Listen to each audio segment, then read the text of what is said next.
What's up, Doom ISD? It's your Daily Demon. It's Jerem. And I'm Dom. And today we're going to talk about blue-collar jobs, what it takes to be in the dirt, what it takes to build houses, all this sorts of stuff. We're using tools, using all this stuff. So let's go showcase a little bit of what they do. We're going to be in their boots and everything. We're going to see what they do. So let's get to it. All right, let's go. Hello, Doomers. We're here with, Justin Willis with Willis Construction. and we're gonna be asking a couple questions about this type of career and just an overview of the job. So, how did you get interested in this type of work? My parents were the original owners and started Willis Construction, so I've been around it since I was a little kid. They made me go to work when I was 13 years old with a shovel, a broom, and a trash can. So it started, and I didn't mind manual labor back then, so it just grew from there. And what type of education or qualifications do you think it takes to work in this type of business? Most of it generally would be hands-on, just on-the-job training. There's different schools you can go to and obtain different certificates. Like I'll tell you, I have a bachelor's in business and a minor in construction management. Well, we want to thank him one more time for sitting here and talking to us and giving us a little bit of what he does on a day-to-day basis. So we're really appreciative for sitting down and letting us overview your job. Thank you all. Thank you. Thank you.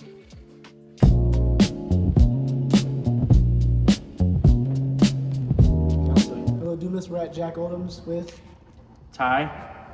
And Shayla. and we're gonna dive into his career and kind of see what they do on a day-to-day basis and what they exactly do out here. So, first question is, what do y'all do out here? So, as a business whole, we sell fuel, fertilizer, oil.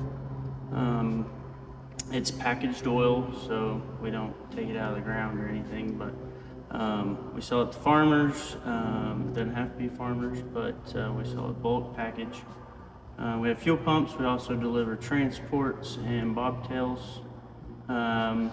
We also have propane delivered to houses out in the country. We fill propane bottles here in town for your grills, your campers. We also have spraying. We have ground and aerial spraying. We also sell fertilizer and dry fertilizer as well. I think that's really it. Me, on what I do, I manage a lot of the spraying side of things, as well as the fertilizer stuff, dispatching on that end. I take care of mainly the stuff in the office, your payroll, your accounts payable, your reporting to the state, time cards, check inventory that the guys are doing, just your treasurer, and take care of the office work. And how'd y'all exactly get into this line of work? Well, my parents have owned it. It's been in the family business since '68. Our grandpa came from Cress, which is just north of Plainview, and came up here and got with a couple farmers and started a fertilizer business. And what would y'all say, what kind of education y'all need or certificates to work out here? Education-wise, we have anyone from college degree to trade schools to just high school graduation diploma. You don't necessarily have to have a college degree. Okay, so what could you say are some primary skills that are needed working every day, or like communication, stuff like that? For me, I would say communication is big. Also, strong work ethic. It's lots of hands-on, manual labor. I think in the office, you just need a bubbly personality, We're the first people that they talk to, they're like, I need to talk to Ty. Well, you got to get through the office, to get through to Ty. And how we present ourselves really sets the tone as to, okay, are we going to pick up this customer? Or are they just going to turn around and leave? Okay, so we want to thank them for sitting here and talking to us and answering our questions. It was really nice getting to know a little bit about this job. Maybe there's not a lot of people out there who know about all this and going into this industry, so it gives a little insight on that. So thank y'all. Well, thank y'all for coming. I appreciate it. Thank you. All right. Hello, Dumas. We're back, and we're with Kobe Shacker. And we're going to be diving into this career and see just the details and what you could do to become or come into this career. So, first question would be, how did you come to be into this An career? auctioneer. I just came into the world being an auctioneer back whenever I was in high school like you guys. And I was working for a farmer and didn't really have much going for me. I wanted to do something for my life. And that old farmer guy said, I'm an auctioneer, and I think it's something you can take with you on down the road and use it the rest of your life. So here today is a professional auctioneer now and got my own business going, and one of the greatest things that I've ever done. Okay, so can you tell us a little bit about exactly what you do?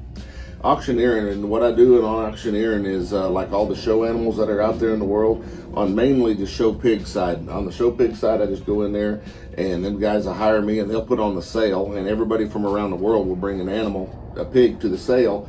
And once they bring the pig to the sale, we'll put the sale order together, 100 pigs plus whatever it is, and then they'll put the sale order together, and then we'll do a preview on them, and then we'll sell them like that night and put them all together. And I'm the auctioneer, and I'm the one who's taking place, and I place them from first all the way to the end and sell them. What would be some advice you'd give someone that wanted to be an auctioneer? Man, all my advice is get in with the right people. It's all a community deal. You get in with the right people, and they'll take you to the next level. If you're in there with the wrong crowd, just like anything else, it's not going to get there. Get with the successful people, follow them up the roots, and be very successful. And we have one last question. You think you can demonstrate a little bit about what you do? Yeah, I mean, I don't mind doing mine not at all, because that's what I do for a living. And 15, 17 and a half, I'm at 18, 119, 2000, 21, 22, 3, 4, 5, he about 25, 27 and a half, 3,000, 3, 32, he 35, 37 and a half, 4,000, 4 and a half, 42, 45, 45, what about about 45, 100 now, 45, it's only my 42, 50. Well, that's pretty cool. We've never seen that around here, and that's just really cool to Yes, sir. see that. And that just shows a little bit how we have a bunch of different options out here in Dumas, and there's not just the mainstream jobs. There's a bunch of different ones that you can do. And so we want to thank you for sitting here and answering our questions. Absolutely. If anybody wants to become an auctioneer, tell them to hook me up, because I'll teach them all I can teach them.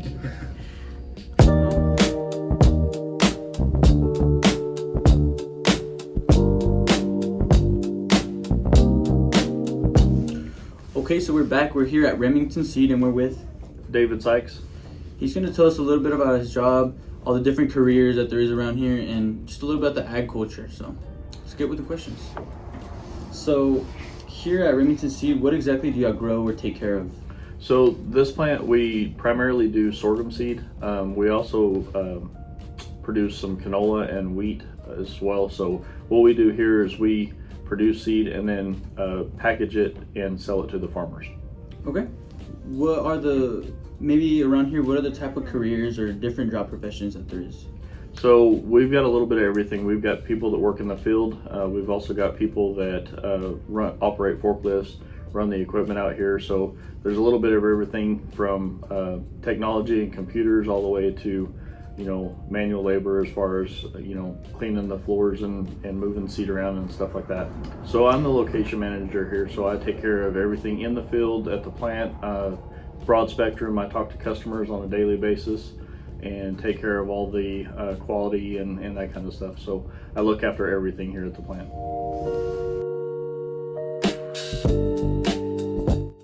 So we contract with farmers in the area, and they actually produce the seed for us, and then we bring it into the plant and house it all here in these bins over here that you see.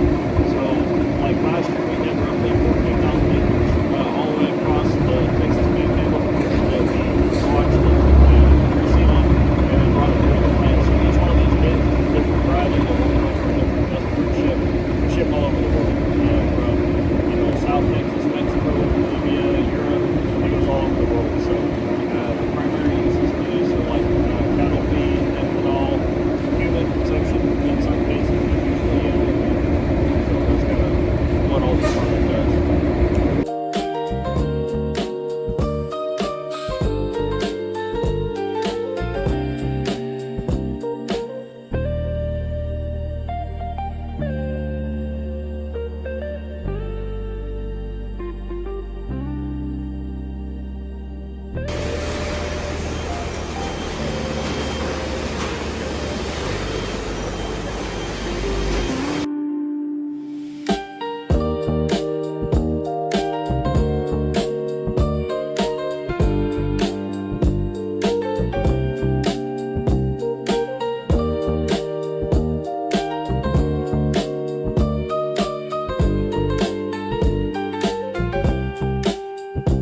This is after it's been cleaned, treated. This has all got the chemical and everything on it. So this is what the final product going to the customer looks like. Oh, that's pretty cool.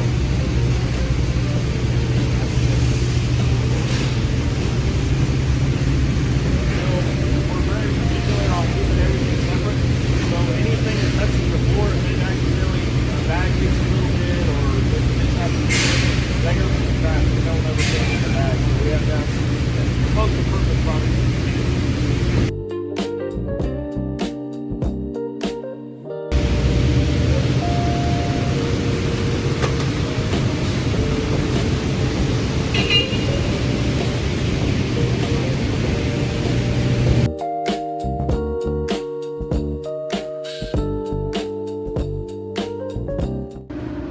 Everything that we produce gets shipped to Oxygo, like I said, worldwide. So it'll either go to the actual customer here in the U.S. or Mexico, and it can also go on to container ships, and we ship, by boat sometimes too. But usually in a given year, we'll ship about 3,000 semi-loads out a year.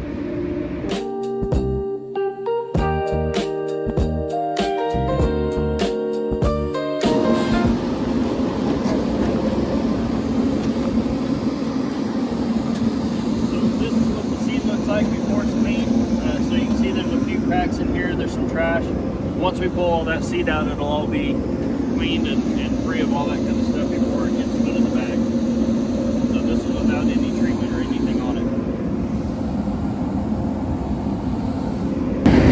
Okay, so just tell us a little bit about what it looks like in here and what it takes to work this film. So thank you. It was really cool to be here and we're at this cool uniforms. We're waiting for this the entire time, so.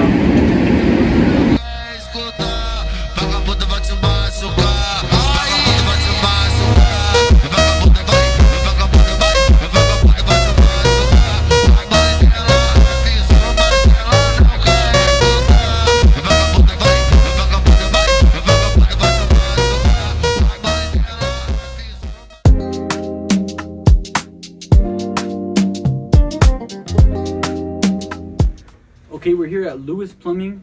We're talking to a former alumni of Dumas High School, Fred Williams. He's going to tell us a little about his profession and what he does on a day-to-day basis. Just give us a little overview of his job. So, Brett, what exactly do you do every day? Wake up, get to work, and assess all the calls we got and head to each one and get them figured out. What kind of services do you do? We do all kinds of services, fixing leaks and repairing sewer lines and clearing sewer lines. There's a lot to it that you gotta know, because plumbing doesn't just involve toilets and sink stoppages. There's gas piping, gas sizing, everything like that involved as well. So can you start working in this position before you graduate, or how does that work? You can get into this profession if you're lucky as young as 16 years old, residential wise, but commercial, I'm pretty sure, with school and everything, you'd probably have to wait till you graduated. So, thanks again for letting us interview you. Thank y'all. So we're here at Texas Northwestern Railway, and joining us is Clayton Fox. Today we're gonna ask him a couple questions. He's gonna give us a little overview of his job and see what they do around here. So first question here is, what do y'all exactly do here at the railroad? TXW is primarily a rail car storage yard. We've got a yard out here. We hold about 10,000 cars. Currently we have about 6,000, so we got a little bit of room.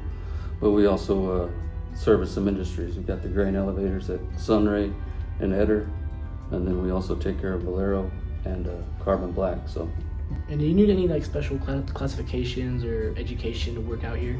Education, no, but there is some certifications that you would need. You can get those through us on the job training here. When I started, I didn't have any certifications, but we have engineers. Those are the ones that run the locomotives, and then there's conductors, switchmen, brakemen. They move the rail cars, but those are all provided on the job. There's safety training. There's a lot of certifications. So.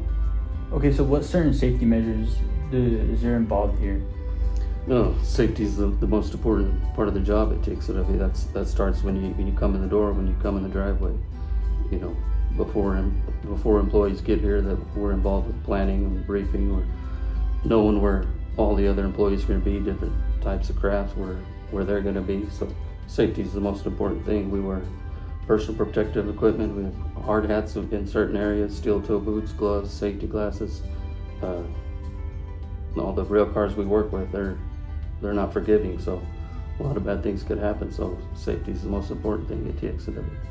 So this is an aerial view of the yard. Down here is where we're located. It's the office, and these were taken years ago, so it's already changed. So this is a yard. You know, these are all switches at the top. These are all just rail cars. So.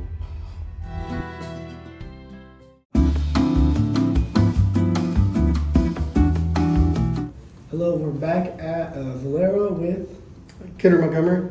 and Jared Gonzalez. we're gonna ask some questions about this career and what it kind of takes to come to this establishment, I guess. Kenner and I both hired on just straight off the street, and Kenner, we went into the maintenance department, but when I hired in, I went into operations right away. What is like a typical workday involved with what you deal with? So in my current role, I'm a lead technical trainer, and my job is to ensure that all of our employees are meeting compliance, and they're also being trained to be able to perform their jobs and meet all their expectations. My typical day, so I still work in the maintenance field, so we normally have morning meetings to talk about our day at 6:20 in the morning, so I get here about 5 o'clock to kind of make sure I'm prepared. Then depending on what the day has, usually get off work around 4 or 5 o'clock in the afternoon. Okay, so we're gonna take a quick little tour. So go ahead and show us around. Okay, we'll go this way. We'll go up to the fire station.